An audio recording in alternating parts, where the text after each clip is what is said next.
Hello everyone, welcome to my channel. आज आपण बनवतो आहे हलवा. ते कशाचा बनवला आहे ते मी पुढे तुम्हाला सांगतेच. आपण मुगाच्या डाळीचा हलवा तर खाल्लाच असेल. त्याला बनवायला पण वेळ लागतो, तासनतास गॅससमोर उभं राहावं लागतं. तर त्याचाच एक छोटा भाऊ म्हणजे मी दुसरं काहीतरी शोधून काढला, तर ते म्हणजे मी आज बनवलं तुपाची फ्रेश बेरी असते त्याचा हलवा. तर त्यासाठी मी एका कढईमध्ये 3 चम्मच तूप, त्यात रवा टाकून घेतला आहे. रव्याला मी ऑलमोस्ट गोल्डन ब्राऊन होतपर्यंत भाजून घेतलं. त्यातच मग मी थोडंसं बेसन म्हणजे मी हार्डली 3 टेबलस्पून टाकलेलं आहे. त्याला पण मी थोडं भाजून घेतलं. त्यात मग मी टाकलेली आहे तुपाची फ्रेश बेरी, जी मी सकाळीच काढली होती आज. ते मी फ्रेश बेरी टाकून पण त्याला छान असं गोल्डन ब्राऊन होतपर्यंत भाजून घेतलं आहे.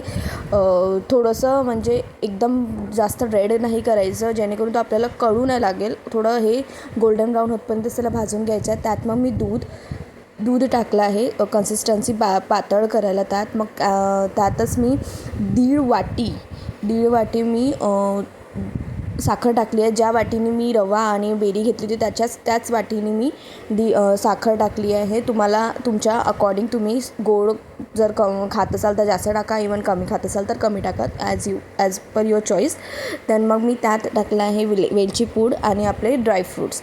हे सगळं टाकून मी त्याला हार्डली छान असं मला वाटलं की माझी थोडी पातळ कन्सिस्टन्सी नाही झाली, तर मी पुन्हा थोडं दूध ॲड केलं आहे त्यात आणि त्याला थोडंसं पतले कन्सिस्टन्सीमध्ये मी त्याला छान असं होऊ दिलं आहे. हे सगळं टाकून झाल्यावर आणि एकदम थोडं पहिले साखर वितळू द्या. मगच तुम्हाला वाटलं की अजून पातळ पाहिजे तरच दूध टाका, नाही तर अदरवाईज ते खूप पातळ होऊन जाणार. आणि मग त्याला आपण थोडी तशी जाड कन्सिस्टन्सी आणतो म्हटलं तर मग ते जी बेरी आहे ती खाली लागेल आणि मग ती खायला कळू लागेल.